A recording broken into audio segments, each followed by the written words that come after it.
Hey everyone, as you settle in, maybe for the night, take a moment to just be present, feeling the quiet around you, and comment down below where you're watching from and what time it is. Now imagine for a moment that the smallest decision, a mere $100 investment decades ago, could blossom into an unimaginable fortune, transforming a forgotten tech company into a global titan. What if the unassuming story of Apple's rise isn't just history, but a profound lesson in the silent power of time and patience? Join us as we uncover how a tiny seed planted in 1980 grew into a forest of wealth, and ask, could something similarly extraordinary be waiting quietly in your own life? By 1990, after two 2-for-1 stock splits, that initial holding had quietly grown to 16 shares, all without Sarah, our hypothetical investor, lifting a finger. She had weathered the initial excitement of the Mac's launch, the unsettling departure of Steve Jobs, and the grinding reality of Apple's struggle against the relentless rise of the Wintel PC ecosystem. But the true test of her patience, and indeed the ultimate test of Apple's very existence, was yet to come. The 1990s would prove to be Apple's darkest hour, a period of profound uncertainty that pushed the company to the very precipice of bankruptcy. Imagine being Sarah in the mid-1990s. The once bright star of Apple seemed to be fading into an increasingly dim corner of the technology universe. The company that had once challenged IBM, that had dared to think different, was now struggling for relevance. The headlines were grim. Analysts openly questioned Apple's long-term viability, suggesting it would either be acquired, broken up, or simply fade into obscurity, a cautionary tale of innovation without execution. Competitors, particularly Microsoft, were not just surging ahead, they were seemingly unstoppable.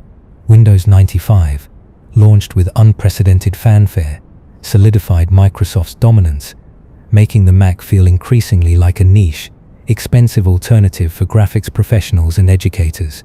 Apple's leadership during this period was a revolving door of CEOs, each struggling to find a winning strategy. John Sculley, who had famously ousted Steve Jobs, eventually himself faced mounting pressure due to declining sales and market share. He was replaced by Michael Spindler in 1993, an executive known as the Diesel for his methodical, no-nonsense approach. Spindler tried to cut costs and streamline operations, but he too struggled to find a path to renewed growth. He considered licensing the Mac OS to clone manufacturers, hoping to expand market share by having other companies build cheaper Macs. While this strategy seemed promising on paper, it diluted Apple's unique value proposition and ultimately failed to stem the tide. The clone makers, not bound by Apple's high margins, simply undercut Apple's own hardware, cannibalizing sales without significantly expanding the overall Mac user base. Then came Gil Amelio in 1996, brought in from National Semiconductor, a respected industry veteran known for turning around struggling companies. Amelio inherited a dire situation. Apple was bleeding money, losing hundreds of millions of dollars each quarter. Its product line was sprawling and unfocused, filled with too many variations of the same product and experimental ventures that failed to gain traction. The operating system Mac OS was aging, technologically inferior to Windows NT, and suffering from stability issues. The company was in a death spiral, its cash reserves dwindling rapidly. Many predicted its imminent demise. Apple's stock price hit multi-year lows, a stark contrast to its IPO days. For an investor like Sarah, seeing her portfolio battered and hearing constant reports of Apple's imminent failure, the temptation to sell would have been overwhelming. The emotional toll of watching your investment seemingly evaporate, the what-ifs of having invested in almost any other tech company, would have been immense. This was the ultimate test of an investor's resolve, a moment when the belief in an underlying company had to be unwavering to resist panic selling. Amelio quickly realized that Apple needed a new operating system, a modern foundation upon which to rebuild its software future. Rather than building one from scratch, he initiated a search for an existing OS that could be acquired. He looked at BeOS, a promising modern OS from B Inc., but ultimately, his gaze turned to a small, relatively unknown company founded by Apple's exiled co-founder, Next Inc. Steve Jobs, after his dramatic departure from Apple in 1985, had not simply faded away. He had embarked on two extraordinary ventures. First, he founded Next Inc., a computer company aimed at the higher education and business markets.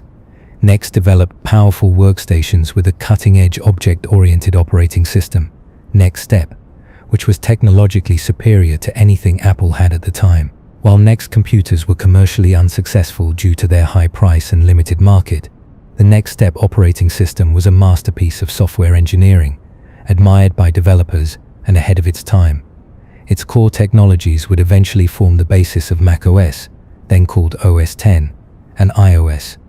Jobs' second venture was the acquisition of a small computer graphics division from Lucasfilm, which he transformed into Pixar Animation Studios.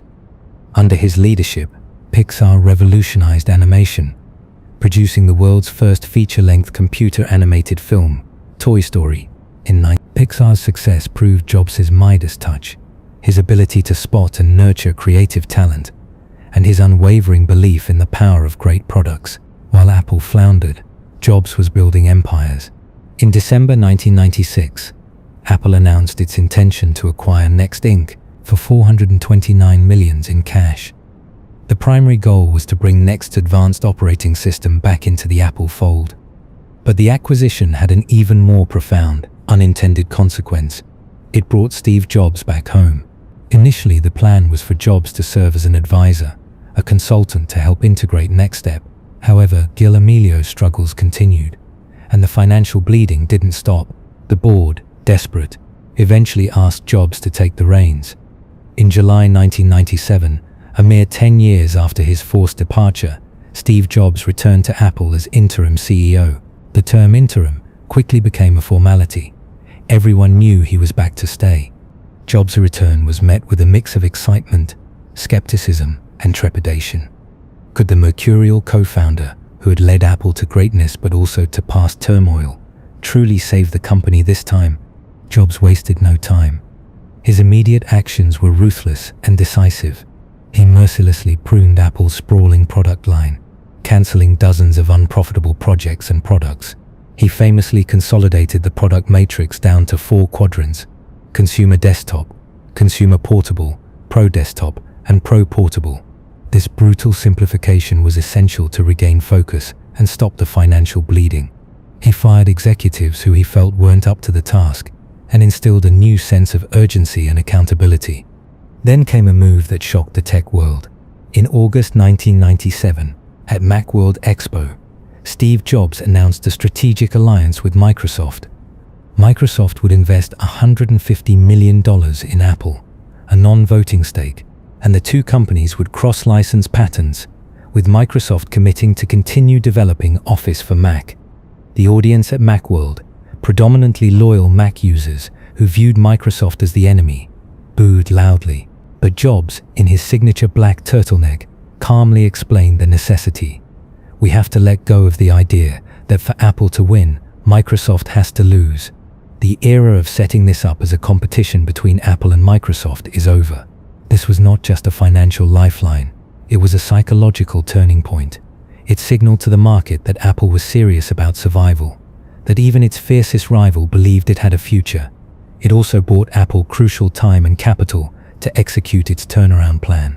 For Sarah, this news would have been a massive relief, a sign that the company she had invested in might actually pull through. With the bleeding stopped and a clear strategy in place, Jobs turned his attention to product. He understood that Apple needed a hit, something that would capture the public's imagination and demonstrate Apple's unique DNA once again.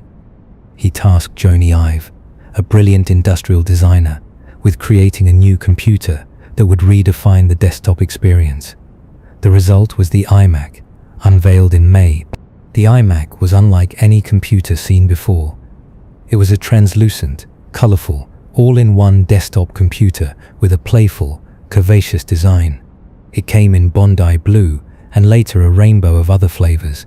Crucially, it ditched the floppy disk drive, a bold move at the time, and embraced USB, making it easy for users to connect peripherals. It was marketed not just as a tool, but as a friendly, approachable machine for the internet age. The The I stood for Internet, which was just beginning its mainstream explosion. The iMac's marketing campaign, including iconic TV commercials, emphasized its simplicity, beauty, and connectivity. The iMac was an immediate, resounding success. It flew off the shelves, saving Apple from the brink. It wasn't just a computer, it was a statement. It showed that Apple was back, that design mattered, and that technology could be both powerful and delightful. For Sarah, watching Apple's resurgence, seeing the iMac everywhere would have been a vindication of her long-held belief, a surge of hope that her investment, which had been languishing for years, was finally beginning its long-awaited climb. The stock price, naturally, reacted enthusiastically, reflecting this newfound optimism. As Apple regained its footing and started to thrive once more, it revisited a practice common for successful companies whose stock price had climbed significantly: the stock split. On June 21, 2000, Apple executed its third 2-for-1 stock split. Let's trace Sarah's shares once more. Before this split, she held 18,1816 shares. With another 2-for-1 split, her share count doubled again. So 18,1816 shares multiplied by 2 equals 36.3632 shares. Again, the total value of her investment remained unchanged at the moment of the split. Only the number of shares she owned increased, and the price per share was halved. This split occurred just as the dot-com bubble was nearing its peak, a time of immense excitement and speculation in tech stocks. While the broader market was about to enter a period of significant decline, Apple, under Jobs, was building a foundation of genuinely innovative products. The turn of the millennium marked a pivotal strategic shift for Apple.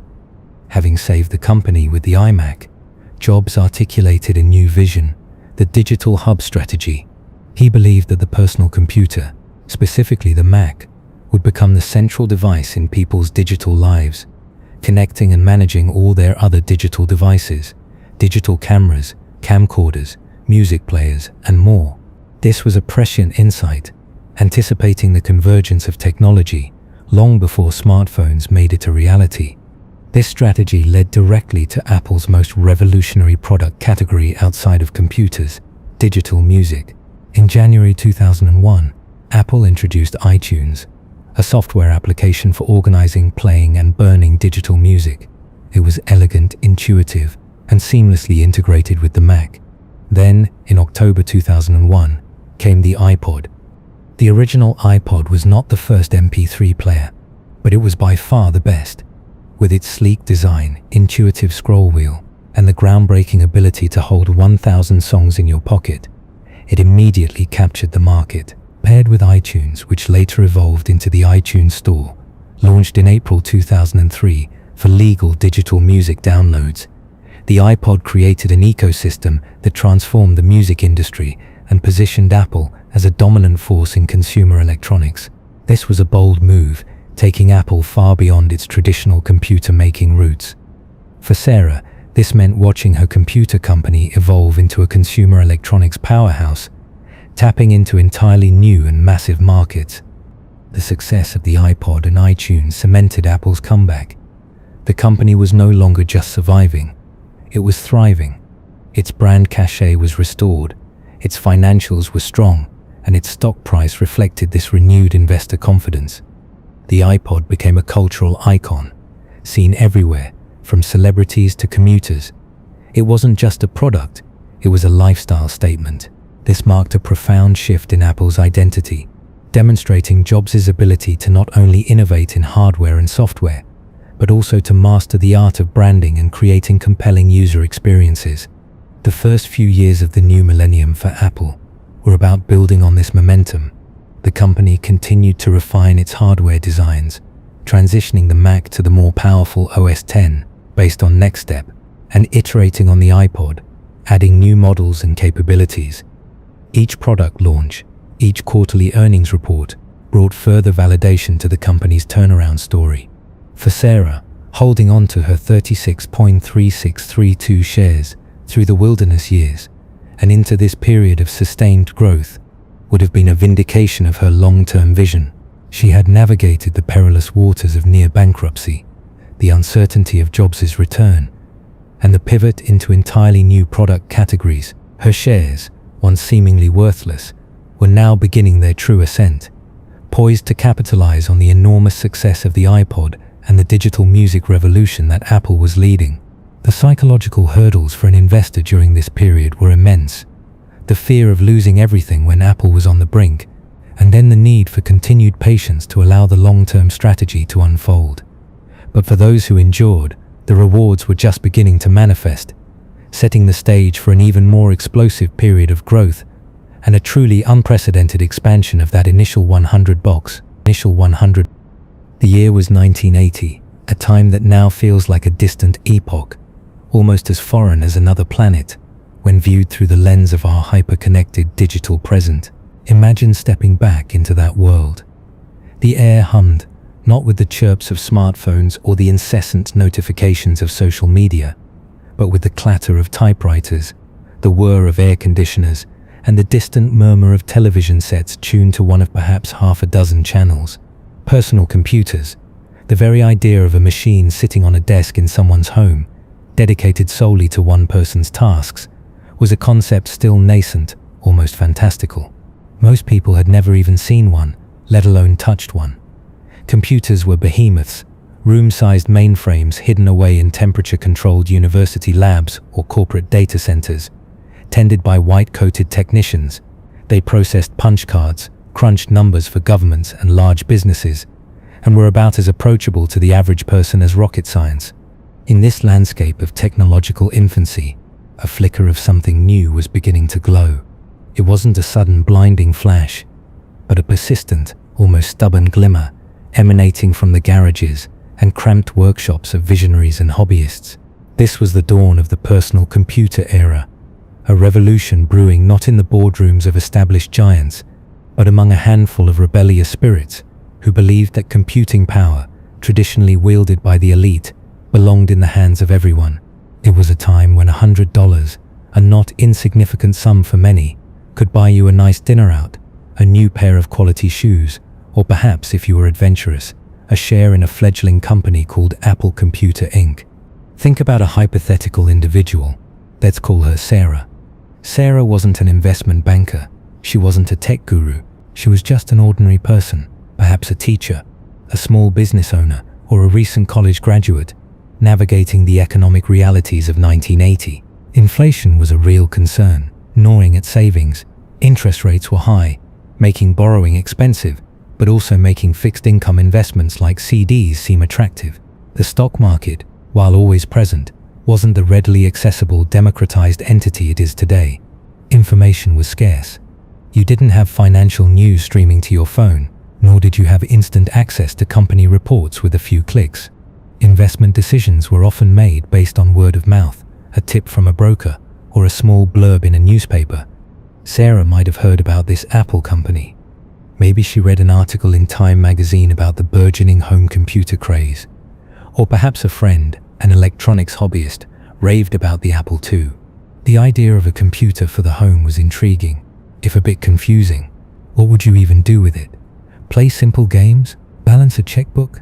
It seemed more like an expensive toy for geeks than a tool for everyday life. Yet there was a buzz, a sense of something fundamentally different happening. Apple wasn't like IBM, the monolith of computing. Apple was young, exciting, and perhaps a little audacious. On December 12, 1980, Apple Computer Inc. went public. It was a momentous day, though few outside the nascent tech world fully grasped its significance at the time. The company offered 4.6 million shares to the public at $22 per share. It was an IPO that made more millionaires, instantly, than any other offering since Ford Motor Company's public debut in 1956. For Sarah, sitting there, perhaps with her daily newspaper, contemplating this new opportunity, $100 felt like a reasonable amount to risk on a long shot. It wasn't her life savings, but it wasn't insignificant either. If she decided to take the plunge, that $100 would buy her roughly 4.5454 shares, $122 per share. Now, in 1980, buying fractional shares like 0.5454 was virtually impossible for a retail investor. You typically bought in whole shares, So our hypothetical Sarah might have rounded down to 4 shares for $88, or perhaps if she was feeling bolder or had a little extra cash, rounded up to 5 shares for $110. For the sake of this narrative, and to adhere to our precise initial investment, we will proceed with the understanding that our $100 investment somehow translated to 4.5454 shares of Apple stock on its IPO day. This detail, though seemingly minor, becomes critically important as we track the incredible journey of this investment through numerous stock splits and market fluctuations. It's a testament to the modern financial world that fractional shares are now commonplace, but in 1980, this would have been a quirky exception, perhaps through a dividend reinvestment plan or some obscure broker's arrangement. For our purposes, it is the precise starting point for our exploration. So how did Apple even get to this point? Its story began just 4 years earlier, in 1976, born from the unlikely but brilliant partnership of two Steves, Steve Jobs and Steve Wozniak. Jobs, the visionary, the marketer, the one with an almost mystical ability to connect with people and distill complex ideas into compelling narratives. Wozniak, the engineering genius, the hardware wizard, who could design elegant, functional circuits that defied conventional wisdom. They were driven by a shared conviction that computers didn't have to be intimidating machines for the elite. They could be personal, accessible, even beautiful. Their first creation, the Apple I, was less a finished product and more a circuit board kit for electronics hobbyists. It lacked a casing, a power supply, or a keyboard, requiring the user to supply these components themselves. It was sold out of Jobs' parents' garage in Los Altos, California, a legendary birthplace that now symbolizes the humble, DIY origins of a global empire. Ronald Wayne, the third co-founder, quickly sold his 10% stake for a mere $800, a decision that would haunt him for decades as Apple's valuation soared. The Apple I was a stepping stone, a proof of concept, a whisper of what was to come. The true turning point arrived with the Apple II. This was the machine that truly launched Apple into the mainstream. Wozniak poured his genius into its design, creating a computer that was ahead of its time. It offered color graphics, a revolutionary feature when most computers displayed only green text on a black screen. It had an open architecture, meaning hobbyists and developers could easily expand its capabilities with expansion cards. But perhaps its most significant feature, the one that turned it from a curiosity into an indispensable tool, was its ability to run VisiCalc. VisiCalc wasn't a game or a fancy graphics program. It was the first electronic spreadsheet for businesses, accountants, and anyone who dealt with numbers. VisiCalc was nothing short of a miracle. It allowed users to instantly recalculate entire financial models with a single change, eliminating hours of manual work and the agonizing fear of calculation errors. The Apple II, powered by VisiCalc, became a must-have for small businesses, making it Apple's first genuine commercial success. It was a computer that justified its price tag by offering tangible, immediate productivity gains. As Apple grew, it attracted serious investors and seasoned executives. Mike Markkula, an early investor and former Intel employee, brought much-needed business acumen and financial stability, investing $250,000 and securing a line of credit. Arthur Rock, a venture capitalist legend, also saw the potential. These were the early believers, the ones who saw beyond the garage, beyond the hobbyist market, to envision a world where personal computers were ubiquitous. But the journey wasn't without its immense challenges. As a startup, Apple faced all the usual hurdles: securing funding, scaling manufacturing, building distribution networks, and fierce competition from much larger, more established electronics companies. They were often ridiculed, seen as a novelty act in a world dominated by IBM. Yet, Jobs' vision, Wozniak's engineering prowess, and a growing team of dedicated employees pushed through, driven by the audacious goal of putting a computer for the rest of us in every home. By 1980, Apple had matured from a garage startup into a serious, albeit still volatile, technology company. They had a proven product in the Apple II, a loyal following of enthusiasts, and a charismatic leader in Steve Jobs. The decision to go public was a natural progression.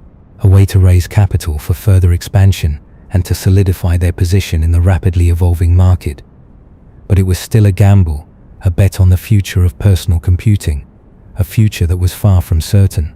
For Sarah, making that $100 investment in 1980 was an act of faith, or perhaps simply a speculative flutter. She wouldn't have known about the tumultuous decades to come, the near bankruptcies, the triumphant comebacks, the revolutionary products that would redefine entire industries. She couldn't have foreseen the stock splits that would multiply her initial shares countless times over, or the astronomical sum her small investment would eventually represent. All she knew was that this little company, Apple, seemed to be onto something. This $100, these 4.5454 shares, are our starting point. This initial seed, planted in the fertile, yet unpredictable ground of the early tech industry, will be our focus. In the chapters that follow, we will meticulously track its growth, account for every stock split, adjust for inflation to understand its true purchasing power, and explore the dramatic twists and turns in Apple's corporate saga. We will witness how innovation, market dynamics, leadership changes, and sheer perseverance transform this modest sum into a colossal fortune, offering profound lessons not just about financial gain, but about the very nature of technological progress and the enduring power of long-term vision. Our journey begins now, with that hopeful $100 placed almost half a century ago into the nascent promise of Apple. Our journey into the heart of Apple's history began with a simple yet audacious act, a hypothetical $100 investment on December 12, 1980, the day Apple Computer Inc. went public. That modest sum secured for our intrepid investor, Sarah, a curious 4.5454 shares of a company that, at the time, was an exciting but unproven entity in the nascent world of personal computing. She bought into a vision, a belief that technology could be democratized, that powerful machines could sit on ordinary desks, not just in sterile server rooms. Little did she know that small seed was about to embark on a tumultuous, exhilarating, and at times terrifying roller coaster ride. The immediate years following Apple's IPO were a period of intense growth and ambitious innovation, but also of simmering internal tensions and strategic missteps. The initial public offering had injected a significant amount of capital into Apple's coffers, fueling its expansion. The company swelled with new employees, moved into larger facilities, and started pouring resources into research and development. The Apple II continued to sell well, largely on the back of its incredible utility with VisiCalc, the spreadsheet program that had effectively made it an indispensable business tool. The computer press and early adopters watched Apple with keen interest. It was a company that seemed to perpetually defy the odds. Yet, even as the Apple II thrived, Steve Jobs, ever the restless visionary, was already fixated on the next big thing. He believed Apple needed to leapfrog ahead, to create a computer that was so intuitive, so user-friendly, that it would fundamentally change how people interacted with technology. This obsession led to two parallel and often competing projects, the Lisa and the Macintosh. The Lisa was an ambitious undertaking, named after Jobs' daughter. It was envisioned as a revolutionary business computer that would incorporate a graphical user interface, GUI, and a mouse, concepts pioneered at Xerox PARC, which Jobs had famously visited and been captivated by. Apple invested enormous resources, both human and financial, into the Lisa. Its development was complex, expensive, and protracted. When it finally launched in 1983, it was indeed technologically advanced, a marvel of engineering for its time. It featured a bitmap screen, overlapping windows, icons, and a mouse-driven interface, elements that are now standard on every computer. However, the Lisa suffered from a fatal flaw. Its price, at nearly $10,000 equivalent to over $30,000 in today's money. Adjusted for inflation, it was prohibitively expensive for most businesses, let alone individual consumers. It was also slow, and there wasn't enough software available for it. The market, even the business market, simply wasn't ready to pay such a premium for an unproven paradigm. The Lisa became a commercial failure, a painful lesson for Apple, about the delicate balance between innovation and market readiness. For an investor like Sarah, watching the company she'd put her money into sink millions into a product that flopped, it would have been a source of considerable anxiety. The stock price, naturally, reflected this uncertainty, experiencing its own dips and surges based on product announcements and quarterly results. While the Lisa was floundering, a smaller, leaner team, initially outside Jobs' direct control, was toiling away on another project, the Macintosh. Jobs, initially sidelined from the Lisa project, eventually took over the Mac team, infusing it with his characteristic zeal, demanding perfection, and fostering a culture of intense dedication, often bordering on fanaticism. He wanted the Macintosh to be insanely great, a computer for the masses, simple enough for anyone to use. The Mac was to be the antithesis of the Lisa, affordable, user-friendly, and capable of sparking a revolution. The development of the Macintosh was shrouded in secrecy and driven by a messianic fervor. Jobs pushed his team relentlessly, demanding elegant design, intuitive software, and an unparalleled user experience. He envisioned the Macintosh as a bicycle for the mind, a tool that would empower individuals and unlock their creative potential. This intense focus, while inspiring, also led to internal friction and a clash of egos within Apple. The culmination of this effort arrived on January 22, 1984, with one of the most iconic advertisements in television history, the 1984 Super Bowl commercial. Directed by Ridley Scott, known for Alien and Blade Runner, the commercial depicted a dystopian world dominated by a Big Brother-like figure representing IBM and a lone female athlete wielding a hammer representing the Macintosh, smashing the screen and liberating the masses. It aired only once, during Super Bowl 15, but its impact was monumental. It wasn't just an advertisement for a computer, it was a manifesto. It positioned Apple not as a mere computer company, but as a liberator, a rebel against conformity, a champion of the individual. It captured the imagination of millions and set the stage for the Mac's grand unveiling. The Macintosh launched on January 24, 1984, with Jobs famously introducing it to a roaring crowd, pulling the computer out of its bag and letting it speak for itself.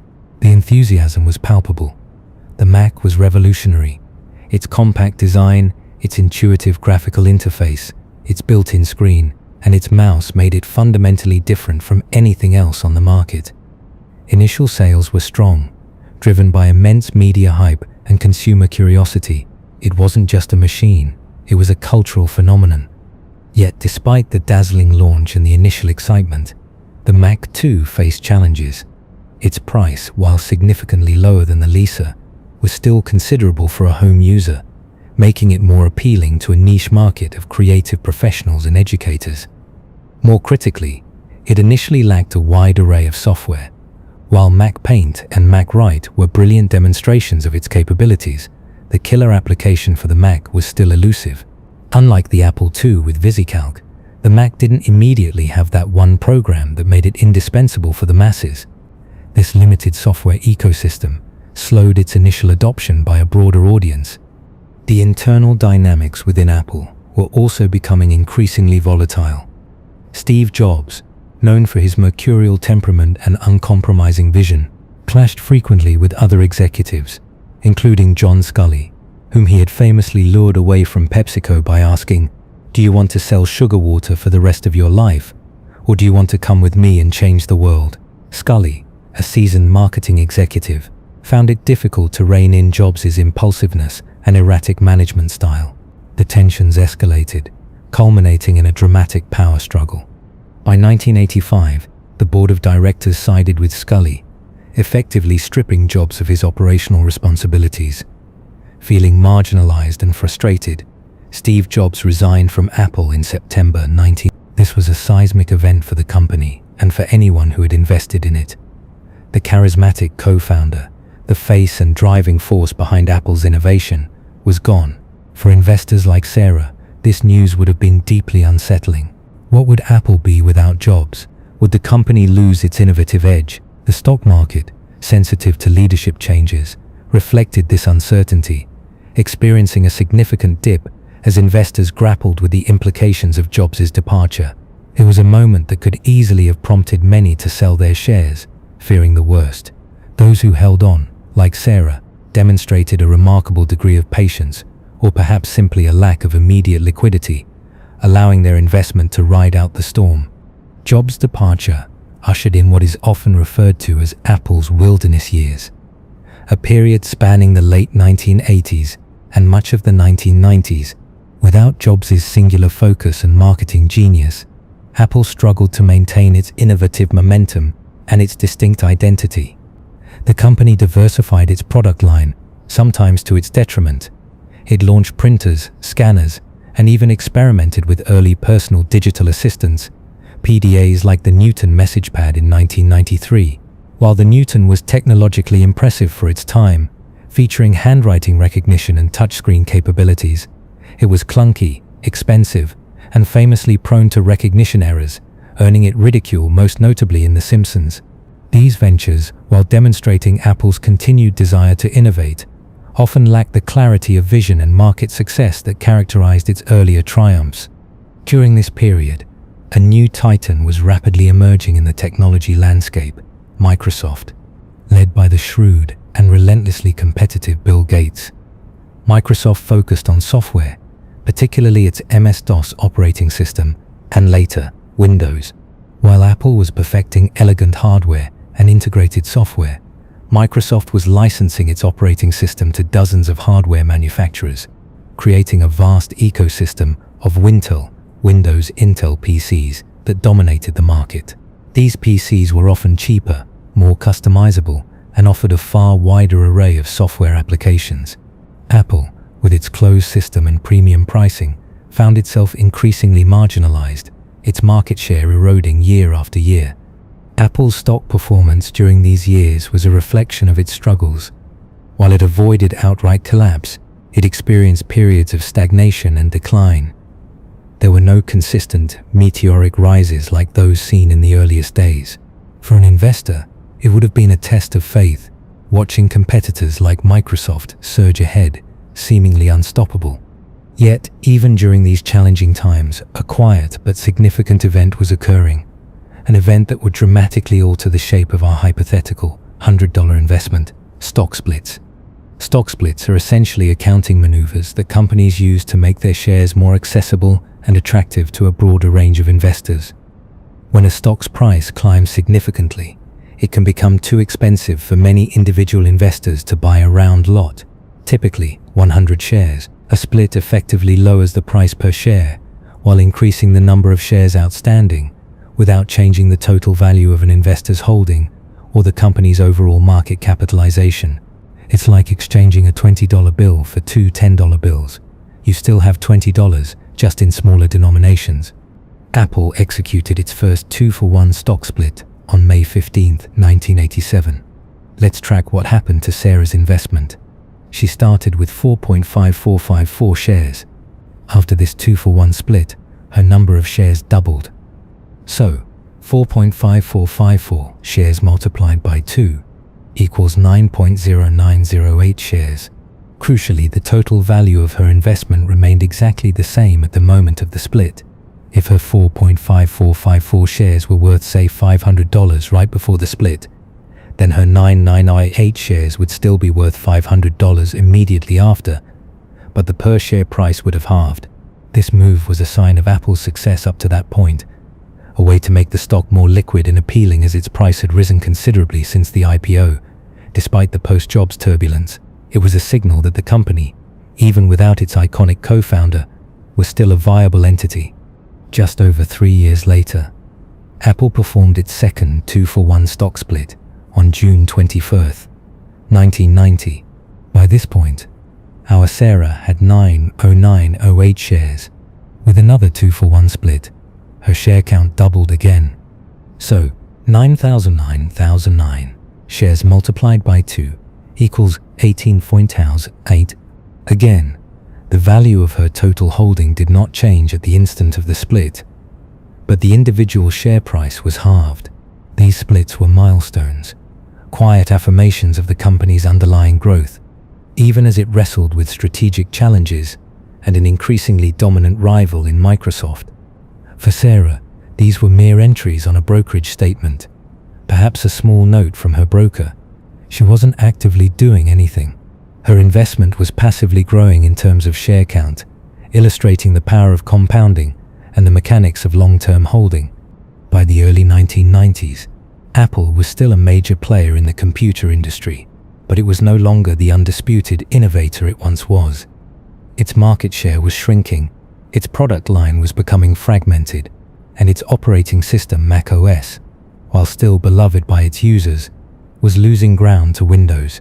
The company leadership struggled to find a clear path forward, experimenting with alliances like its brief partnership with IBM and Motorola, resulting in the PowerPC chip, and often missing key industry shifts. The investment in Apple during this period would have been a test of patience. There were no flashy new products dominating the headlines in the same way the Mac had. The company was profitable, yes, but its future seemed less certain, its trajectory less clear. Sarah's initial $100, now represented by 18,016 shares, had weathered the storm of Jobs' departure and the relentless rise of Microsoft. It had also quietly benefited from the first two stock splits, each one silently multiplying her share count without her having to lift a finger. This passive growth in share quantity, while not immediately impacting the total dollar value, laid the groundwork for the truly explosive gains that lay far in the future. It's a crucial concept in long-term investing. Understanding that while the number of shares can change dramatically due to splits, your proportional ownership of the company, and thus the total value of your investment, remains constant at the moment of the split. It's only the subsequent appreciation of the newly divided, lower-priced shares that drives true wealth creation. The narrative of Apple in these years was one of resilience, but also of strategic wandering. For Sarah, holding on to those shares meant enduring the constant drumbeat of news about Microsoft's dominance, the growing ubiquity of Windows PCs, and the occasional reports of Apple's latest, sometimes perplexing product endeavors. It took a quiet confidence, or perhaps just a busy life that didn't allow for constant market monitoring, to let that investment sit undisturbed as the world of technology continued its relentless, often unpredictable evolution. The roller coaster, far from over, was about to enter an even more dramatic loop, pushing Apple to the brink before its improbable, legendary resurgence. This period truly tested the mettle of any long-term investor, weeding out those without the patience to endure the wilderness years. The stage was set for an even deeper plunge into uncertainty, followed by an astonishing climb, Our hypothetical $100 investment in Apple in 1980, now having navigated the precarious wilderness years and witnessed the initial resurgence sparked by the iMac and iPod, had grown to 36.3632 shares following the 2000 stock split. The company, once teetering on the brink, had found its footing, transforming from a beleaguered computer maker into a formidable player in the digital music realm. The iPod was a global sensation, a cultural icon. Yet, even with this monumental success, Steve Jobs and his team were already restless, envisioning the next frontier. They knew that the iPod, for all its brilliance, was merely a stepping stone, a prelude to something far more ambitious, the complete reinvention of personal technology, starting with the very device that resided in almost everyone's pocket. This was the dawn of the iEverything era, a period of exponential growth, unparalleled innovation, and the transformation of Apple into the most valuable company on earth. The path to the iPhone, however, wasn't without its detours. Apple, despite its mastery of the iPod, struggled initially to crack the mobile phone market. Their first significant foray, a collaboration with Motorola, resulted in the Motorola ROKR E1 in 2005. It was heralded as the iTunes phone, allowing users to play music from their iTunes library. But it was clunky, severely limited in its song capacity, only 100 songs, and plagued by a cumbersome interface. It was a resounding failure, a stark reminder that simply integrating music into an existing phone wasn't enough. Jobs, ever the perfectionist, quickly realized that if Apple wanted to truly innovate in the phone space, they had to build the entire device themselves, from the ground up, controlling every aspect of the hardware and software. Jobs was reportedly deeply unhappy with the Oro KR. He hated the compromises, the clunky interface, the inability to control the full user experience. He saw a profound problem and an even more profound opportunity. People carried multiple devices, a phone, an iPod for music, and perhaps a PDA or an early laptop for internet access. Jobs' vision was audacious: combine all these functions into a single, elegant device. It wasn't about making a better phone. It was about inventing a whole new category. He famously said, "These things are not going to be separate." The project was shrouded in extreme secrecy, known internally as Purple, and involved a small, dedicated team working under intense pressure. Jobs pushed them to rethink everything. The screen, the input method, no stylus, just fingers, the operating system, and the very concept of mobile software. On January 9, 2007, at the Macworld Conference and Expo in San Francisco, Steve Jobs took the stage and delivered one of the most memorable keynotes in history. With his characteristic flair for drama and showmanship, he declared, "Today, Apple is going to reinvent the phone." He then proceeded to unveil not one, but 3 revolutionary products: a widescreen iPod with touch controls, a revolutionary mobile phone, and a breakthrough internet communications device. And then, in a moment of pure theatrical genius, he revealed that these were not 3 separate devices, but one device, the iPhone. The iPhone Jobs presented was unlike anything the world had ever seen. It featured a large multi-touch display, replacing the physical keyboard with a virtual one. It ran a full-fledged operating system, OS X, later renamed iOS, that allowed for sophisticated applications and web browse. It had an accelerometer, allowing the screen to rotate automatically, and a proximity sensor that turned off the screen when held to the ear. The demonstration of pinch to zoom, flick scrolling, and seamless transitions elicited gasps and applause from the audience. It was an instant sensation, a device so far ahead of its time that it made all other smartphones seem primitive by comparison. Initial skepticism from competitors, who dismissed it as too expensive or lacking physical buttons, quickly evaporated as millions lined up to buy it. The iPhone wasn't just a product, it was a paradigm shift. It didn't just compete in the mobile phone market, it created the modern smartphone market. It transformed personal communication, entertainment, and information access. For an investor like Sarah, this was the moment when her quiet investment truly began its exponential climb. The iPhone's success translated directly into unprecedented revenue and profit growth for Apple, driving the stock price to new heights. The revolution didn't stop there. While the initial iPhone came with a few pre-installed applications, Jobs initially resisted allowing third-party developers to create apps for the device. However, he soon relented, realizing the immense potential of an open software ecosystem. On July 10, 2008, the App Store was launched. This was arguably as revolutionary as the iPhone itself. The App Store created an entirely new industry, a marketplace for millions of applications that transformed the smartphone into a versatile, indispensable tool for everything from gaming and social media to productivity and health monitoring. Developers flocked to the platform, creating an explosion of software that further cemented the iPhone's appeal and utility. For Sarah, this meant her investment was now tied not just to hardware sales, but to a thriving digital economy, a continuous stream of innovation and revenue generation. The success of the iPhone paved the way for other transformative products. The iPod Touch, essentially an iPhone without the phone capabilities, brought the multi-touch experience to a wider audience.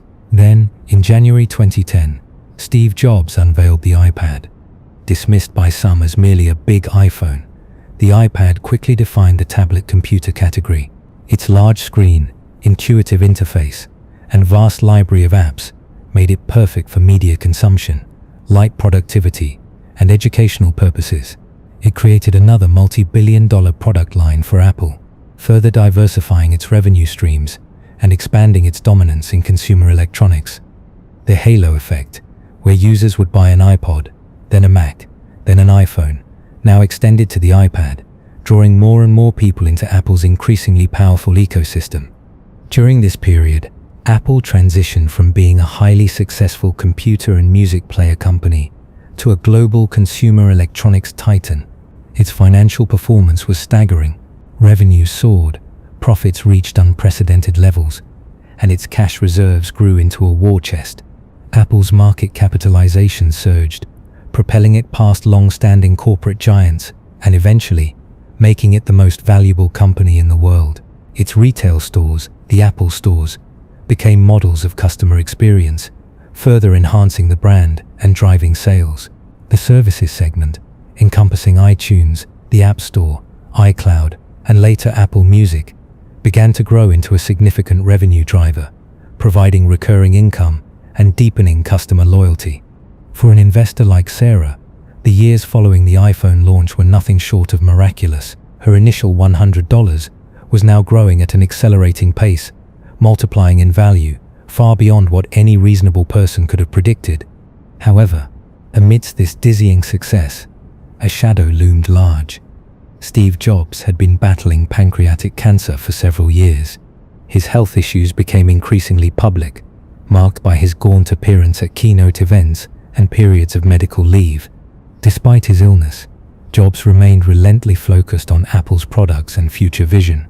He oversaw the development of the iPad and the early stages of the post-iPhone product roadmap. His final public appearance before his death was in June 2011, unveiling iCloud. On October 5, 2011, Steve Jobs passed away at the age of 56. His death was a profound loss, not just for Apple, but for the entire technology world. He was hailed as a visionary, a genius, an artist who had reshaped multiple industries. The emotional impact on Apple's employees, its customers, and its investors was immense. There was widespread concern about the company's future without its iconic leader. The stock market reacted with a brief dip, reflecting this uncertainty. But the company's robust product pipeline and strong foundation, built under Jobs' guidance, soon reassured investors. Before his passing, Jobs had handpicked his successor, Tim Cook. Cook, a quiet and meticulous operations genius, had spent years running Apple's supply chain with incredible efficiency. While lacking Jobs' flamboyant stage presence, Cook brought stability, a deep understanding of Apple's business, and a commitment to Jobs' legacy of innovation. Under Cook's leadership, Apple continued its trajectory of growth, expanding into new markets, refining its product lines, and making strategic acquisitions. The company's ecosystem continued to strengthen, with the Apple Watch emerging as another successful product category, and services becoming an increasingly important part of its business model. As Apple's stock price continued its upward trajectory, reaching new all-time highs, the company once again found itself in a position where its per-share price was becoming very high, potentially deterring new retail investors. To address this, Apple executed 2 more significant stock splits during this era, dramatically increasing the number of shares held by long-term investors like Sarah. The 4th stock split occurred on June 9, 2014, a 7-for-1 split. This was a much larger split ratio than Apple's previous 2-for-1 splits, reflecting the substantial increase in the stock price since the last split in 2000. For our hypothetical investor Sarah, who held 36.3632 shares, this split had a massive impact. 36.3632 shares multiplied by 7 equals 254.3424 shares. Imagine that moment for Sarah. Her initial $100 investment, once representing less than 5 shares, was now approaching 255 shares. The total value remained the same immediately after the split, but each individual share was now priced at 1/7 of its pre-split value, making it far more accessible for new investors. This split was a clear signal of Apple's enduring success and its commitment to keeping its stock liquid and attractive. But the growth didn't stop there. As the iPhone continued its global dominance and Apple expanded into new services and wearable technologies, the stock price continued its ascent, becoming one of the most expensive shares on the major exchanges. This led to Apple's most recent and arguably most impactful for accessibility stock split. On August 31, 2020, Apple executed its 5th and to date largest 4-for-1 stock split.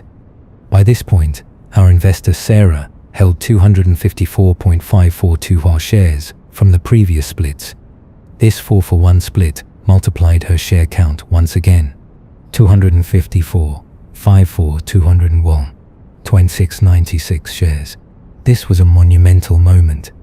Sarah's initial $100 investment, once fewer than 5 shares, was now represented by over 1,000 shares. The company's total market value was astronomical, having crossed the $1 trillion mark and heading rapidly towards $2 trillion. This split, like the ones before it, did not change the intrinsic value of her holding at the moment of the split, but it significantly lowered the per-share price, making it much more affordable for a new generation of investors to buy a slice of Apple. It also made the shares more appealing for inclusion in various stock market indices, further broadening Apple's appeal. The era of I am everything fundamentally transformed Apple, and by extension the world. It democratized powerful computing, put a vast library of information and entertainment in everyone's pocket, and fostered an unprecedented ecosystem of applications and services. For Sarah, holding on to her investment through this period of explosive growth and these 2 massive stock splits meant that her initial $100 had grown not just incrementally, but exponentially. She had witnessed the company move from struggling computer maker to digital music leader, and then to a global tech and consumer electronics behemoth. The emotional journey for an investor through these years would have ranged from quiet confidence to sheer disbelief as the value of their small initial stake ballooned into a sum that would have seemed utterly fantastical in 90. The unwavering patience, the ability to ignore the noise and the periodic dips, and the foresight to recognize the profound impact of Apple's innovations were the silent virtues that turned $100 into a potential fortune, the true scale of which we are now beginning to calculate. The stage was now set for the ultimate realization of this incredible growth and the lessons that could be drawn from such a spectacular financial odyssey. We have arrived. After decades of relentless innovation, dramatic comebacks, and market transformations, our hypothetical $100 investment in Apple in 1980 has reached its current, staggering form. Sarah, our patient and prescient investor, who held through every downturn, every crisis, and every period of doubt, now possesses a truly remarkable stake in one of the world's most valuable companies. Following the 2014 and 2020 stock splits, her initial modest investment, which had swelled to 36.3632 shares after the 2000 split, now totals an astounding 101,696 shares. This number, in itself, is a testament to the incredible power of long-term compounding and the consistent reinvestment of value through stock splits. Now, it is time for the final, awe-inspiring calculation to determine the current value of Sarah's investment. We need Apple's most recent stock price. As of June 23, 2025, Apple's stock, AAPL, closed at approximately $209.68 per share. Using the provided historical data for the close of June 23, 2025, from one of the search results, as the prompt's current date is June 24, 2024, and market close would be as of yesterday. Let's do the math. Then $18.1696 shares multiplied by $209.68 per share equals $213,446.59. From a mere $100 in 1980 to over $213,000 today. The number itself is astounding, a powerful illustration of wealth creation that few other investments in history can rival. This is the raw, unadjusted return, a phenomenal gain that speaks volumes about Apple's journey from garage startup to global colossus. However, to truly understand the magnitude of this return, we must account for one of the most critical, yet often overlooked factors in long-term investing: inflation. Inflation is the rate at which the general level of prices for goods and services is rising, and consequently the purchasing power of currency is falling. $1 in 1980 could buy significantly more than $1 today. Ignoring inflation would present an incomplete picture of the actual economic gain. To adjust for inflation, we need to determine what $100 in 1980 would be worth today in terms of purchasing power. Using a reliable inflation calculator for the USD $100 in December 1980, assuming the investment was made at the IPO date, has the same purchasing power as approximately $371.30. Now let's look at the inflation-adjusted value of her final Apple holding. If her $213,446.59 today were to be expressed in 1980 dollars, it would still represent an extraordinary sum. More importantly, what does $213,446.59 today mean in terms of purchasing power compared to 100 then? The inflation-adjusted return is calculated by dividing the current value by the inflation multiplier. The multiplier from 1980 to mid-2024 is approximately 3.713, meaning it takes 3.713 today to buy what one bought in 1980, so 213,446.59 divided by 3.713. Even after accounting for 4 decades of inflation, the real purchasing power of Sarah's $100 investment grew to nearly $57,500. This is the true measure of her increased wealth. This remarkable figure is a stark reminder that while a dollar's value erodes over time, a truly exceptional investment can outpace even significant inflationary pressures by orders of magnitude. The vast difference between the initial $100, which needed to become $371.30 just to keep pace with inflation, and the final $213,446, with a real value of over $57,000 in 1980 dollars. The story of Sarah's success, however, is not just about the numbers, it's also about the countless fortunes that were missed along the way. Investing, especially in volatile assets like individual stocks, is fraught with emotional challenges.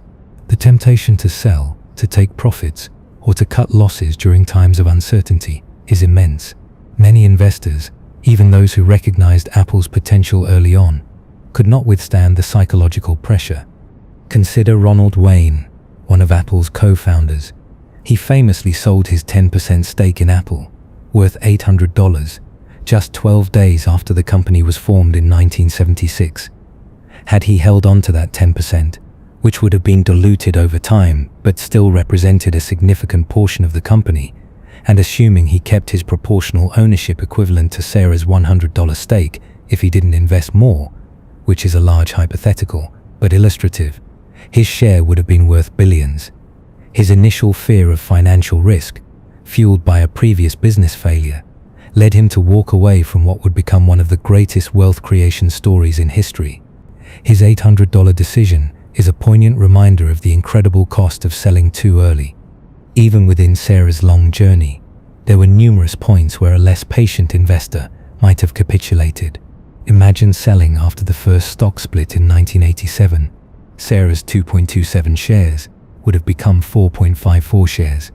If Apple's stock price after the split was, say, around $39 per share, it was around $79 pre-split, so post-split roughly $39.50. But let's use a conservative estimate for an illustrative selling point. Her investment might have been worth around $136.2, a modest profit for 7 years of holding, but a mere fraction of what was to come. Many investors might have celebrated a 36% gain and moved on. Consider the dot-com bust in 2000. After the second 2-for-1 split, Sarah held 36.3632 shares. Apple's stock price, which had been around $111 pre-split, making it $55.50 post-split, plummeted in the subsequent months due to the tech bubble bursting. By late 2000, it was trading around $8–10 a share, split adjusted after the split. If Sarah had panicked and sold her 36.3632 shares at, say, $9 per share, her investment would have been worth approximately $327. She would have more than tripled her money, but she would have missed the entire renaissance of Apple. This was a period of deep pessimism for Apple, a time when many analysts wrote the company off. Holding through that valley required immense conviction. Then came the period before the iPhone launch. In January 2007, just before Steve Jobs unveiled the revolutionary device, Apple's stock, split adjusted for all subsequent splits, including the 7-for-1 and 4-for-1 splits, had Sarah, after enduring decades of ups and downs, decided to take her profits right before the iPhone, her 36.3632 shares, still using the 2000 split shares before the 2014 and 2020 splits, which would further multiply this base number. At that moment would have converted to 1018.1696 shares after all subsequent splits. If she sold these original 36.3632 shares before the subsequent splits, the valuation is trickier, as she wouldn't have gotten the benefit of the later splits. However, if we think of her current 1018.1696 shares being valued at the split-adjusted price as if those shares existed then, selling her entire equivalent stake, 1018.1696 shares, a fantastic return on 100,000 no doubt, but still light years away from the over $213,000 she holds today.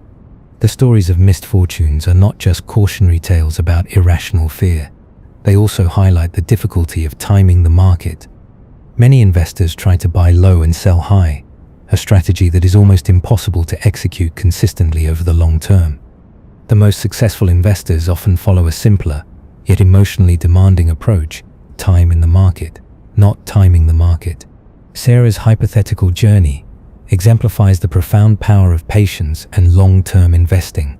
She didn't try to predict the next big product, the next market crash, or the perfect selling point. She believed in the company, or at least she simply held on. This seemingly passive strategy, when applied to a company with strong fundamentals and innovative spirit like Apple, can yield results that defy common sense. The emotional discipline required to hold through periods of extreme volatility, the near bankruptcy, the dot-com crash, the health scares of its visionary leader, and countless market corrections is immense. Each stock split, while mathematically neutral in terms of immediate value, provided both psychological comfort, more shares, and increased liquidity, often leading to further price appreciation due to increased accessibility for smaller investors. But the core principle remained: buy a good company and let time and compounding do their work. In the end, Sarah's $100 investment in Apple is more than just a financial success story. It is a powerful narrative about human ingenuity, corporate resilience, and the quiet, often unappreciated virtues of long-term vision in the face of ever-present uncertainty. It's about how a small seed, planted with hope and left undisturbed, can blossom into an unfathomable tree of wealth, proving that sometimes the simplest and hardest thing to do in investing is nothing at all.